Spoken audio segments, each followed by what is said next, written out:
మధ్య కాలంలో తెలుగుదేశం ప్రభుత్వం అధికారం లేకొచ్చిన నుంచి ఎప్పుడొచ్చినా అడ్డదారుల గుండా అధికారం లేకొస్తూ డబ్బు ఉందనే అహంకారంతో ఏమైనా చేయగలగొచ్చు అని ప్రలోభాలకు గురి చేస్తున్నటువంటి సంఘటనలు కోకొల్లలు మీకు తెలుసు, అందరికీ తెలుసు. ఇక వ్యక్తిగతంగా నా విషయానికి వస్తే నేను దరిదాపుగా 94 నుంచి ప్రత్యక్ష రాజకీయాల్లో ఉన్నటువంటి వ్యక్తిని. 94 నుంచి ఎక్కడ కూడా అంటే దరిదాపుగా ఈ 30 సంవత్సరాల రాజకీయ జీవితంలో ఎక్కడ కూడా ఒక మచ్చ లేకుండా వచ్చినటువంటి వ్యక్తిని. ఎక్కడ బెదిరింపులు, దౌర్జన్యమో, మోసమో, చీటింగో ఇటువంటివి ఏమీ లేకుండా స్వచ్ఛంగా వైట్ పేపర్ లాగా ఇప్పటి వరకు కూడా వచ్చినా ఇక ముందు కూడా అట్లాగే ఉంటాను. జిల్లా పరిషత్ ఫ్లోర్ లీడర్గా చేసిన, 2 సార్లు ఎంపీగా కాంటెస్ట్ చేసిన వ్యక్తిని, ఇప్పుడు మేయర్గా ఉన్నటువంటి వ్యక్తిని. మేయర్ పీరియడ్ కూడా 4 సంవత్సరాలు పూర్తి అయిన తర్వాత ఇవాళ వాళ్ళు చేయాల్సిన ప్రయత్నాలన్నీ చేసుకున్న తర్వాత 4 సంవత్సరాల తర్వాత అవిశ్వాసం పెట్టడానికి వాళ్ళు చేసుకోవాల్సిన ప్రయత్నాలన్నీ చేసుకున్న తర్వాత ఇంకా ఏమీ చేయలేమని చేతులు ఎత్తేసి నావీన అబ్బండాలు వేయటం మొదలుపెట్టారు. అంటే వాళ్ళ ప్రభుత్వం వచ్చి కూడా దరిదాపుగా సంవత్సరం అవుతుంది. నేను మేయర్నై 4 సంవత్సరాలు పూర్తి అయిపోయింది. ఇవాళ వాళ్ళు ఏమి చేయలేని పరిస్థితుల్లో ఏదో ఒక రకంగా బురద చల్లాలనేటువంటి ప్రయత్నం. వాళ్ళు చేసిన ఆరోపణలకు ఇప్పుడు మీ అందరూ ఎదురుగానే సమాధానం చెప్తాను నేను. దీనికి ఇప్పుడు చెప్పేటువంటి సమాధానాలకు దేనికైనా అది కాదు అని నిరూపిస్తే నేను ఏ శిక్షకైనా సిద్ధం. ఒకటి, వాళ్ళు టీడీఆర్ బాండ్ల నుంచి ఏదో బాలసాయి బాబా ట్రస్ట్ నుంచి నేను డబ్బులు తీసుకున్నానంటాం. ఇప్పుడు నాకు అవసరము, నేను నీతో అప్పు తీసుకుంటా, నువ్వు పొలం అమ్మిచ్చినవో బంగారం అమ్మిచ్చినవో ఏం అమ్మిచ్చినవో అన్న సంగతి నాకెందుకు. నీ మిత్రత్వంతో అయ్యా నాకు ఏదైనా అప్పు అంటే ఇచ్చింటారు.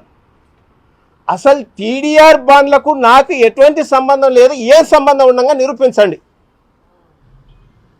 టీడీఆర్ బాండ్లు కరెక్ట్గా ఉన్నాయా లేదా, కరెక్ట్గానే ఇచ్చినారా లేదా, లేకపోతే దాంట్లో ఏమైనా అవినీతి జరిగిందా నిగ్గదేల్చండి.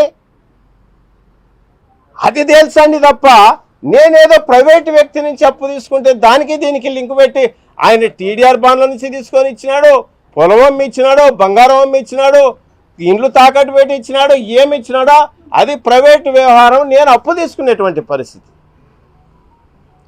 ఆ అప్పు కూడా ఎవరన్నా లంచం ఇచ్చేవాడు చెక్కు రూపంలో ఇస్తాడేమో, ఇది ఎక్కడన్నా ఉండిందా?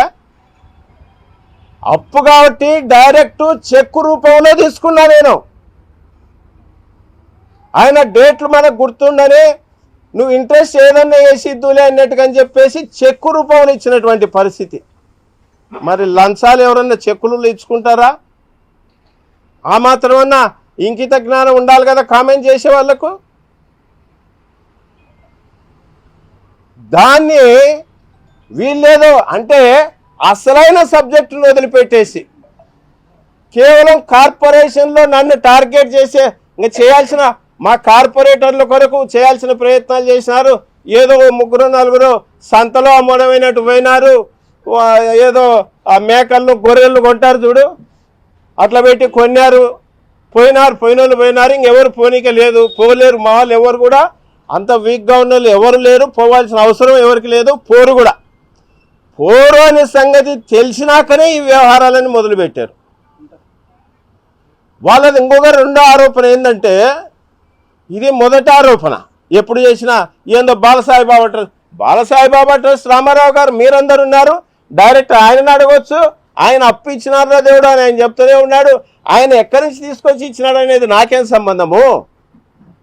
పోనీ టీడీఆర్ బాండ్లకి ఎక్కడికైనా మేయర్కి ఎక్కడన్నా లింక్ ఉందో సంబంధం ఉందేమో నిరూపించండి. టీడీఆర్ బాండ్లు కరెక్ట్గా ఇచ్చినారా లేదా, లేకపోతే ఏ రకంగా ఇచ్చినారు, దాంట్లో ఏమన్నా అంటే ఉన్న రేటును పెంచి ఇచ్చినారా, లేని స్థలానికి ఇచ్చినారా, దానన్నికే తెలుసండి. అసలైంది వదిలిపెట్టేసి ఏమి దొరకక ఏదో ఒకటి నింద మోపాలన్నట్టుగా అని చెప్పేసి మోపుతున్నారు. మీ తాటాకు చప్పుళ్లకు భయపడే ప్రసక్తి లేనే లేదు. మీ తాటాకు చప్పుళ్లకు భయపడే ప్రసక్తి రాదు, రాబోదు కూడా. వాళ్ళ రెండో ఆరోపణ ఏంటంటే 2 ప్లాట్లు కొన్నానంట. నా జీవితంలో నాకు ఇంతవరకు సొంత ఇల్లు లేదు, కారు కూడా లేదయ్యా. ఇవాళ మీ ఎదురుగా చెప్తున్నా, అఫిడవిట్లో ఎలక్షన్ అఫిడవిట్లో ఎక్కడ అదేదైనా రాంగ్ ఉంటే అవి రాంగ్ చూపించినారని అర్థం ఉంది. దాంట్లో చూపించిన దాన్ని తీసుకొచ్చి నా జీవితానికి 60 సంవత్సరాల వయసు, 34 ఏళ్ళ నుంచి నా భార్య టీచర్గా పనిచేసా, 2 ప్లాట్లు కొనకూడదా? ఆ ప్లాట్లు కూడా 10% అని రాస్తే సిగ్గుపోతుందని రాసే వాళ్లకు స్క్వేర్ ఫీట్లలో 4000 స్క్వేర్ ఫీట్లు 4000 స్క్వేర్ ఫీట్ల ప్లాట్ కొనకూడదా నేను? అంటే ఎంత దిగజారిపోయి, ఎంత మీరు అదేదో నిన్న వాళ్ళతో చెప్పిన ఆ రాసేదేదో 100 కోట్ల కన్నా రాసింటే నాకు ఎవడో అప్పన్న కాలబెడతాండే. మీరు అంత కలిసి కూడా 1 కోటి రూపాయలు కూడా దాంట్లో అవినీతి అని చెప్పి రాయలేదు. ఇదేం రాయటం, ఫోటోనన్నా పెట్టకూడదా, రాష్ట్రం అంతా ప్రచారం అవుతుండే అని చెప్పిన. అంటే అంత దిగజారిపోయి, అంత నీచంగా. ఒకటే చెప్తున్నాం, ఆ 2 ప్లాట్లు కూడా డైరెక్ట్ డబ్బులు పెట్టి రిజిస్ట్రేషను అన్ని డాక్యుమెంట్లు ఉన్నాయి. ఎక్కడ కూడా కబ్జాలు చేయలేదు, దౌర్జన్యం చేయలేదు, ఎవరిని మోసం చేయలేదు, ఎక్కడ కూడా కించెత్తు కూడా కంప్లైంట్ లేకుండా అంత నిజాయితీగా బతుకున్నటువంటి వ్యక్తిని నన్ను నమ్ముకున్న లీడర్ను, నన్ను నమ్ముకున్న క్యాడర్ను, మా కార్పొరేటర్లను కావచ్చు, ఎక్కడ ఎవరికి కూడా కించెత్తు కూడా మచ్చదిప్పించేటువంటి వ్యక్తిని కాదు. ఇవాళ మీరు ఏదో భయపెట్టి, లేదంటే మీరేదో నవీన అవినీతి నిందలో ఇంకోటో చూపించి నా గురించి మాట్లాడేటువంటి వేదోలకు ఇవాళ చెప్తున్నా, నేనేమిటికైనా సిద్ధం. ఆయన తెలుగుదేశం నాయకుడు మాట్లాడతాడు, యాడ ఒక కార్పొరేటర్ కూడా గెలిచి ఎరగడు, నిలబడి ఎరగడు. నువ్వు నెల్లూరు నుంచి బట్టలమ్మకనికి వచ్చినని నీ ఆస్తి ఏంది, మా ఆస్తి ఏంది? ఇక్కడ పుట్టి పెరిగిన వాళ్ళము. నేను ఇంజనీరింగ్ చదువుకున్నా, రియల్ ఎస్టేట్ బిజినెస్ చేసిన, గురుగింజ సామెతలాగా నువ్వు మాట్లాడితేట. మీరు రోడ్లను కూడా కబ్జాలు చేసి అమ్ముకునేటువంటి బతుకులు మీవి. ఇంకొకసారి మాట్లాడితే ఖబర్దార్ చెప్తానా నేను. వైఎస్ఆర్సీ పార్టీ కొరకు వాళ్ళు రెడ్ బుక్ రాజ్యాంగం ఏదైతే ఉందో మాకు అవకాశం వస్తుంది. వైఎస్ఆర్సీ పార్టీ కార్యకర్తలు, నాయకులు తెగించడానికి కూడా సిద్ధంగా ఉన్నారు. అందులో మొదటి వ్యక్తి నేనే. నేను చావటానికైనా సిద్ధం, ఆ పని చేయటానికి కూడా సిద్ధం. జగన్మోహన్ రెడ్డి గారి కొరకు ఎంత దూరమైన వెళ్తామని సంగతి గుర్తుంచుకోండి. ఎవరిని వదిలిపెట్టాం. మళ్ళీ వచ్చేది ఖచ్చితంగా మా గవర్నమెంటే. ఇవాళ మీరు ఎన్ని అరాచకాలు, ఎంత అబద్ధాలు, ఎన్ని అబద్ధాలు చేయాలో అన్ని గుర్తుపెట్టుకుంటాం. ఇంకా దూరం వెళ్తే మేము కూడా ఎంతవరకైనా ప్రయాణం చేయడానికి సిద్ధమని సంగతి గుర్తుంచుకోండి. మీకే కాదు, నోరు వ్యవస్థలు ఇవాళ మీ కొరకు పనిచేయచ్చేమో,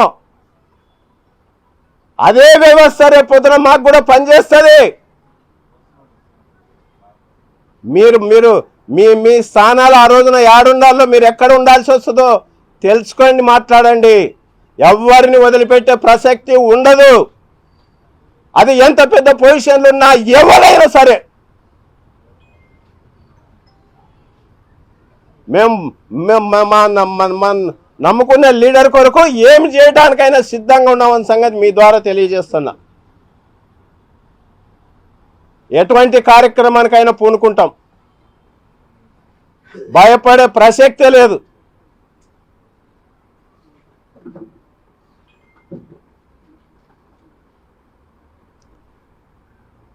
రెడ్ బుక్ రాజ్యాంగాన్ని ఖచ్చితంగా చెప్తున్నాం. ఆయన పదే పదే అంటున్నాడు, దానికి ఎదురు తిరిగే రోజు దగ్గరలోనే ఉంది. ఖచ్చితంగా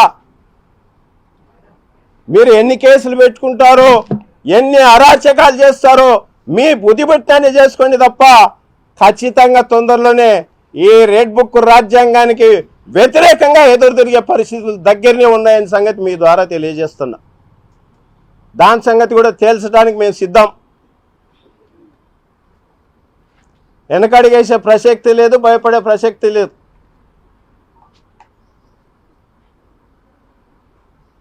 కార్పొరేషన్లో చేయాల్సిన పనులు చేయకుండా అదేదో మావిన నిందలు మోపి ఎంత భ్రష్టు పట్టింది దాని సంగతి మీరు అందరు కళ్ళెదురుగా చూస్తూనే ఉన్నారు. తెలుగుదేశం గవర్నమెంట్ వచ్చిన నుంచి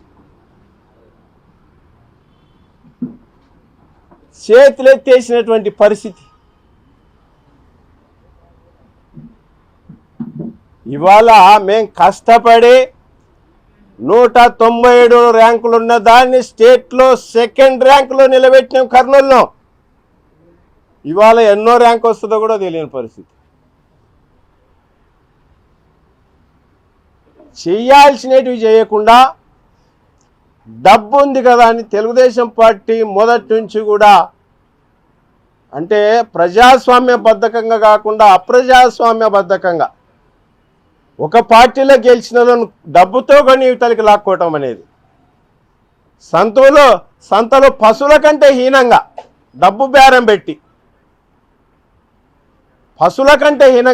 బేరం పెట్టి ఇవాళ కొనటానికి చేయాల్సిన ప్రయత్నాలను చేసినారు. ఇంకా కాకనే ఈ రకమైనటువంటి పరిస్థితులు మొదలుపెట్టారు. మీ యొక్క దీనికి ఫుల్ స్టాప్ పెట్టాల్సిందే. పెట్టకపోతే ఇంకా ఇబ్బందులు ఎదుర్కొంటారు, ఇంకా చాలా మాట్లాడాల్సి వస్తుంది. మేము తెగించినాం, అన్నిటికీ సిద్ధం, ఇంకా మాట్లాడాల్సి వస్తుంది. జాగ్రత్తగా ఉండండి అని చెప్పి హెచ్చరిస్తాం.